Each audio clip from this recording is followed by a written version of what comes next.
So we say in the United States, life, liberty, and the pursuit of happiness. I disagree. I disagree with the pursuit of happiness. I want to start with a pretty serious point. The Quran actually, in its entire discourse, never describes the pursuit of happiness as a real goal. The furthest it goes is the pursuit of contentment, but it never actually acknowledges happiness. Not in the way that we think about happiness. I want to build this over the next 20 or so minutes. I want to give you pursuits, literal pursuits that you and I have that go far beyond happiness, that take a lot of effort. And let's, by the way, start at point zero. The lowest pursuit that I'm sharing with you today is actually the pursuit of happiness. It doesn't take much to be happy. Some of you have class at 9 a.m. and you stay home sleeping and it makes you happy. It didn't take much to get happy. Some of you are sitting there, instead of going to get up and do something, you sit there and eat cheese puffs and it makes you happy. Swiss rolls can make you happy. Doing nothing, for some people, doing nothing just makes them happy. So being happy is not really an accomplishment. Obviously, it's something that goes away very quickly too, but it's not really something that takes too much effort. As a matter of fact, most of the time when people are talking about being happy and why they're not happy, they usually blame it on other people. It's because of you, I'm not happy. It's because of the weather, I'm not happy. It's because of Donald Trump, I'm not happy, etc., etc. But then there's a pursuit higher than that, and I'm going to build a number of pursuits, and the lowest of them in today's conversation is the pursuit of happiness. Here's the next pursuit. It's the pursuit of cool. It's the pursuit of social acceptability. I'm calling it cool. And what that means is that I want to be like everyone else. I don't want to be the weird one. There are young people that go to high school and they look different from everyone else. And it makes them feel awkward. So they make sure the next time they can go shopping for clothes, they're going to think about what can I wear that when I wear it and walk down the hallway in school, people aren't going to look at me funny or make a comment. I need to be able to dress in a way, look a way, and talk in a way that does not make me stick out like a sore thumb. I don't want to be the black sheep. I don't want to be the odd one out. I want to be able to fit in and be cool like everybody else. And this, for a lot of people, for a lot of Muslims, they have that struggle. It's a very real struggle, especially for a lot of Muslim youth. Because the kinds of pressures they have are enormous. It's very hard to fit in. There are comments they hear all the time. Our girls go through this struggle every day, especially the ones that wear a hijab. It's not easy. They stick out and people make mean comments to them. The school environment can be a very brutal environment. But regardless, for some people, this becomes a pursuit. As a matter of fact, everything they do.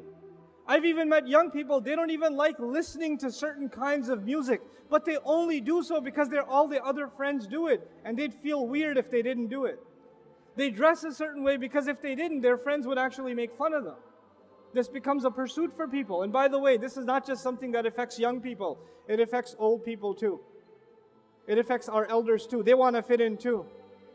They want to make decisions based on what other people are doing. They want to move into a neighborhood because everybody else moved into that neighborhood. What are people going to say?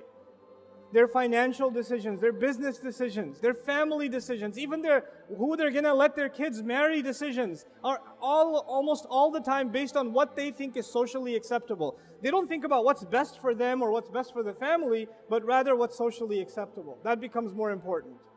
So that's the pursuit of cool. But then there are some people that go even at a higher level of pursuit. What are you after? What are you working for in life? And that next pursuit for some people is the pursuit of popularity. The lowest was happiness. What was next? Cool. What's third? Popularity. I don't just want to be cool, I want to be the coolest. For some people, it's not enough that they're cool, they blend in. They need to wear the most expensive clothes. They need to be the loudest in the bunch. They need to get the most attention. They need to be seen as, the one that everybody else wants to be around. These are people that live off of attention. They need attention. There are other people that are perfectly happy being invisible in life. There are people that go to your school and work in your offices, and they work there for 10 years and you don't even know they exist because they'd rather be invisible. And then there are people who live off of attention. They need it. And the way they get it is by any means necessary. Some celebrities are like that nowadays. They're good examples. They'll do anything to get attention. If they're musicians and their music doesn't sell anymore, then maybe they'll just get involved in some scandal. At least some other magazine, some tabloid is going to mention them. At least they're getting attention somehow. So there's the pursuit of happiness, followed by the pursuit of what? I forgot. Cool. Followed by the pursuit of what? Popularity. Popularity. And some people live for that. That's what they do. That's what their life is about. Above popularity, however, there are people who pursue something even higher. And they pursue prestige. They pursue prestige. Let me tell you what that means.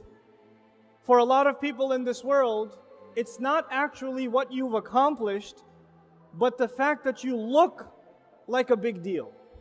The fact that you're associated with a big deal. So the brand of clothes you wear is more important than the intelligence you have.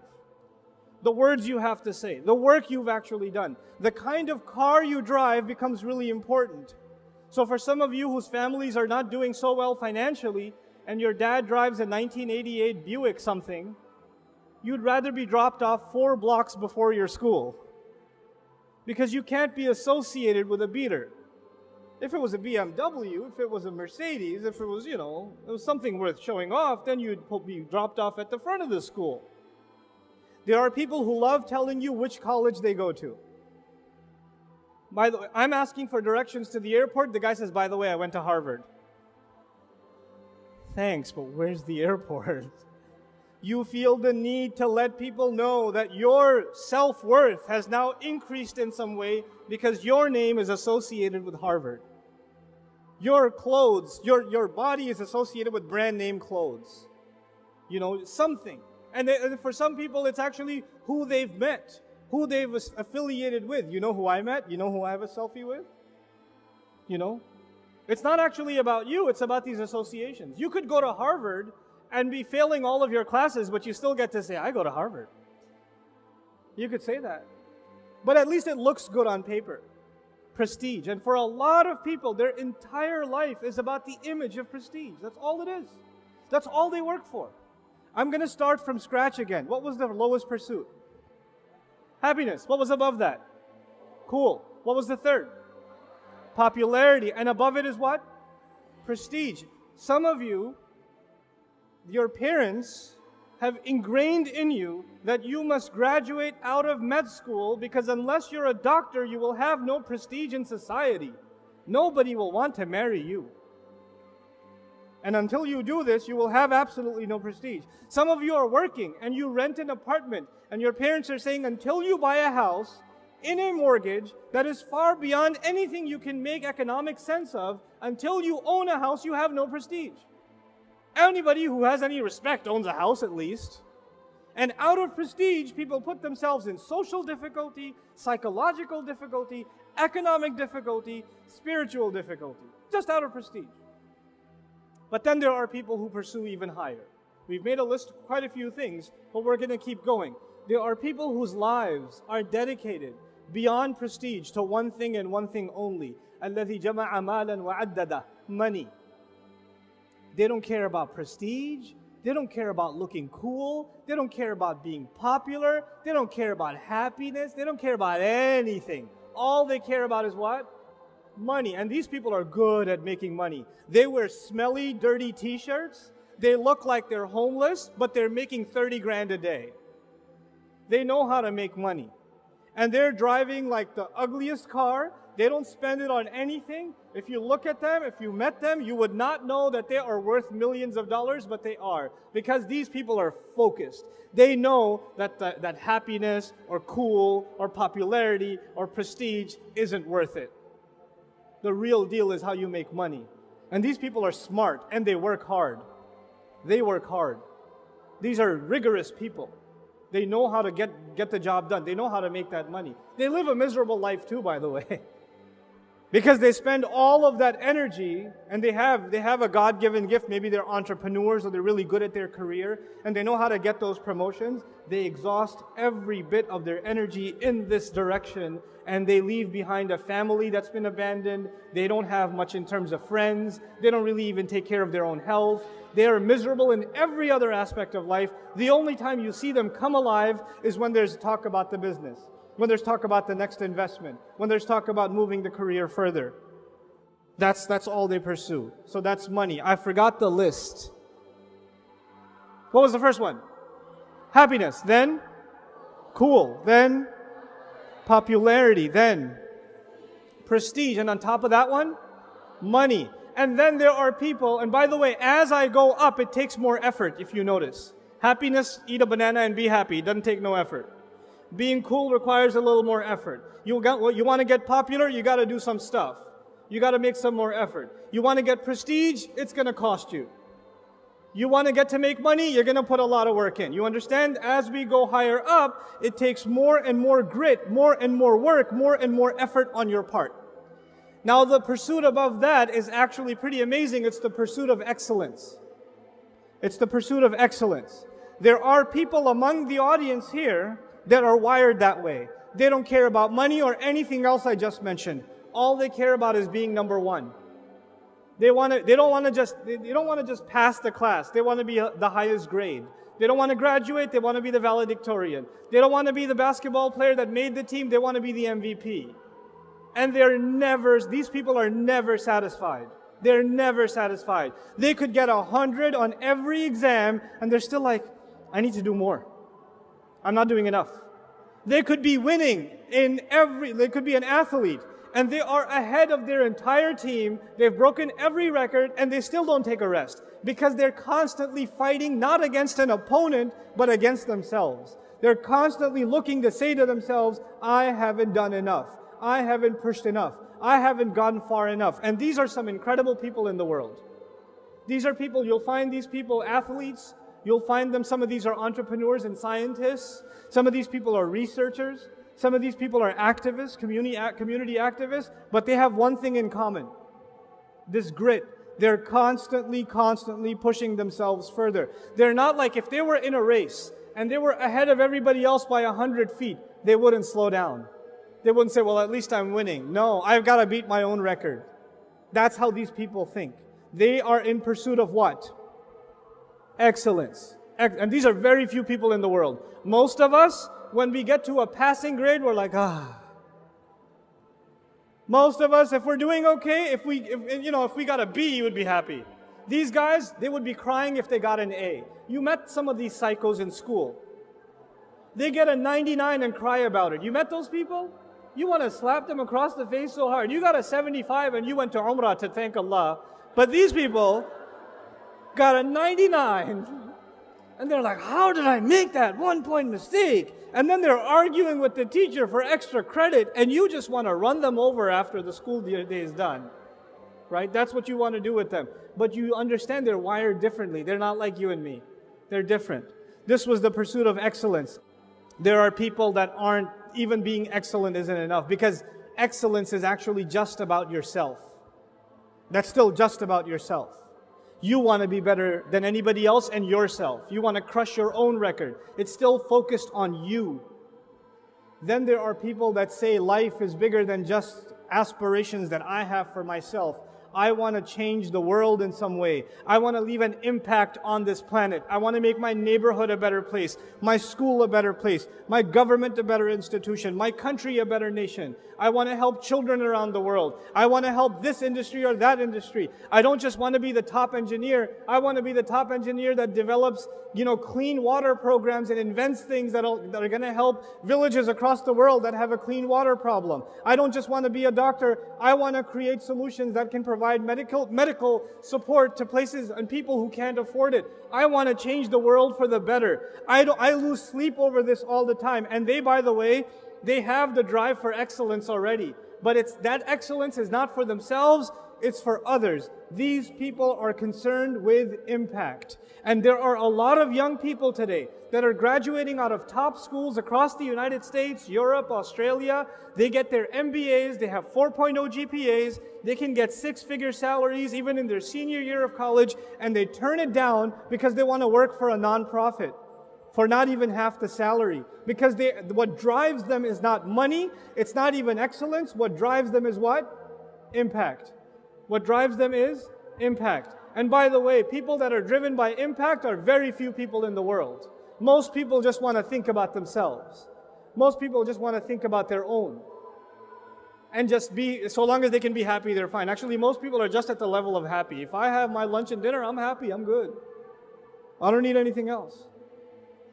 So as we move up, it takes more and more effort. And as we move up, it takes more, it's lesser and lesser and lesser people. This was the first part of my talk. This pursuit. One last time. I'm going to annoy you one last time. I promise I won't do this again. The lowest pursuit is happiness. Doesn't take much effort. Some people want to blend in, and they are in the pursuit of what? Cool. Beyond that, some people want to get beyond cool and get everybody's eyeballs on them. These are the people pursuing what? Popularity. Beyond that, people want to look and be associated with respect and esteem. These people are in pursuit of prestige. People that don't care about any of that stuff, what matters to them is money. Beyond money, there are people who don't even care about the money. What do they care about? Excellence. And above them are people that are in pursuit of what? Impact. Impact. Now I'm going to stop that. We're going to come back to it. And I'm going to share with you an analogy in the Quran. The Quran is compared to multiple things. In the Quran itself, in order for you to understand what the Quran is, Allah gives you analogies. And one of the most powerful analogies in the Quran for the Quran itself is rain. It's rain. أَنزَلْنَا مِنَ السَّمَاءِ مَاءً فَسَالَتْ أَوْدِيَةٌ بِقَدْرِهَا. Allah sends water from the sky. And the simple parallel is that Allah sent the Quran from the sky just like He sends water from the sky. The water that comes from the sky gives life to the earth, the dead earth. Just like the Quran that came down gave life to dead hearts. It brings the hearts back to life. So the parallel is very simple. The Quran is compared to what? To rain, okay?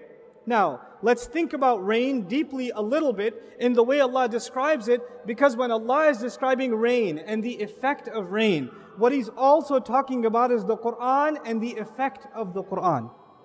That parallel, once you understand it, then you'll understand that every time Allah is talking about water and what water does, He's actually also talking about the Quran and what the Quran does, what revelation does.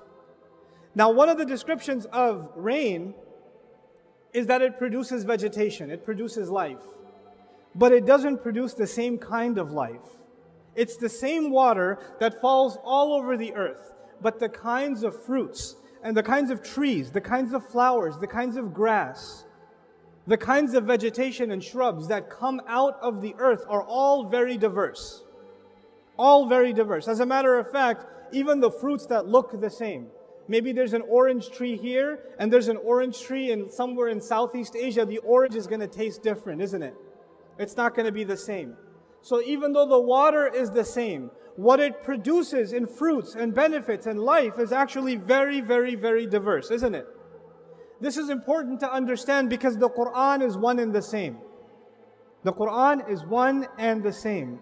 But the way it inspires you and what it inspires you to do and the good that will come out of you, the way that you're going to blossom and bloom, the fruits that you're going to produce are not like the person sitting next to you. I am standing up here on stage and I've got this mic in front of me and this is what I am capable of doing.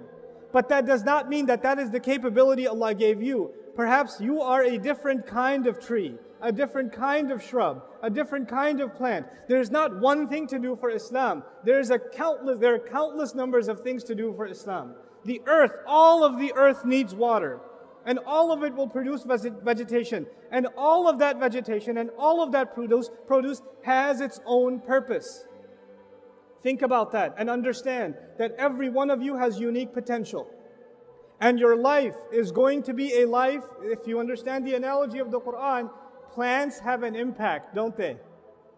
Plants have a positive impact on their environment. Not only are they releasing oxygen, they're also providing food for the environment around them. They're sustaining the entire ecosystem, aren't they? So they are fed by the water, and now they are the means by which the earth is fed. We are fed by revelation, and we are going to be the means by which the world will be a better place. The world will be fed, and it won't be fed in one way. You guys, each one of you, have unique talents, unique creativities, unique potential. Not only is it your job to discover that, but then it becomes your job incumbent upon you, inspired by the Quran, that you are not a pursuer of happiness, nor a pursuer of cool, nor popularity, nor prestige, nor money, nor excellence. You are going to be in pursuit of impact, inspired by the word of Allah. And by the way, excellence is a byproduct. It will come anyway if you're properly inspired. And money, Allah will throw it in your hands. You won't even have to ask for it. The rizq will come, and it will come pouring down. The provision will come from Allah. It will come if you have the right mindset, if you have the right mentality.